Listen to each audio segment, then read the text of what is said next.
धनु एस्ट्रो के प्रिय दर्शकों, जरा ध्यान से सुनिए। अगर आपकी जन्म पत्री में गुरु खराब है तो आप कुछ संकेत दिखाई देंगे। ध्यान से सुनिए।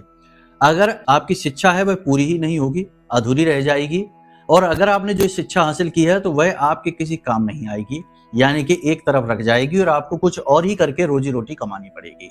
कम उम्र से ही आपको कमाना पड़ सकता है, या फिर जिम्मेदारियों का बोझ आपको मजबूर करेगा कि आप सब कुछ छोड़कर अपनी जिम्मेदारियां निभाइए, धन कमाइए। ये गुरु खराब के संकेत हैं। इसी के साथ साथ आपको कोई सही गाइड करने वाला नहीं होगा, आपके मन को समझने वाला नहीं होगा। आप क्या करें, कैसे करें, कोई आपको बताने वाला नहीं होगा। आपके ही निर्णय होंगे और निर्णय गलत साबित होंगे और आप बार बार चोट खाएंगे, घाटा, नुकसान, परेशानी सहेंगे।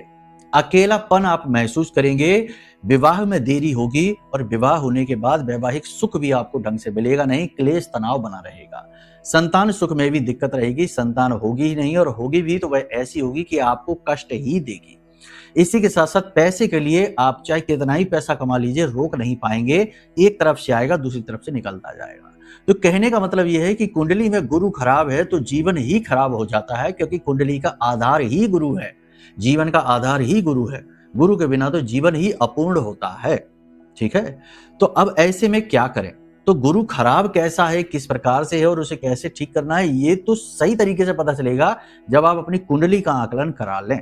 तो कुंडली का आकलन कराइए, केवल गुरु ही नहीं अन्य ग्रह नक्षत्रों को भी देखा जाएगा और उसके अनुसार सटीक उपाय देकर तुरंत ही समस्या का समाधान कर दिया जाएगा। इसके उपरांत आप कुछ उपाय भी कर सकते हैं। सबसे पहली चीज ये कि किसी को अपना गुरु बनाइए और उनकी सेवा करना शुरू करिए और मंदिरों में सेवा दान करना शुरू करिए।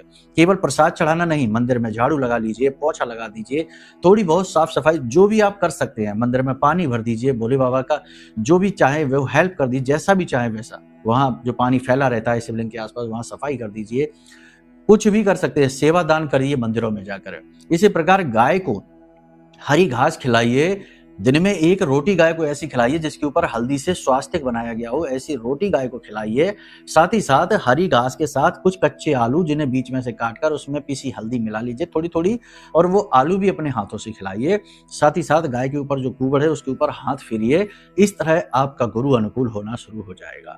गुरुओं को सुनिए, बुजुर्गों का सम्मान करिए, धर्म का अपने अंदर प्रादुर्भाव लेकर आइए, नाम जप या फिर मंत्रोच्चारण शुरू करिए। गुरु ठीक होना शुरू हो जाएगा, जीवन शुद्ध हो जाएगा। याद रखना कि ये आपके प्रारब्ध ही हैं जो इस जन्म में आए हैं, चुनौतियां बनकर जो आपको काटने ही पड़ेंगे।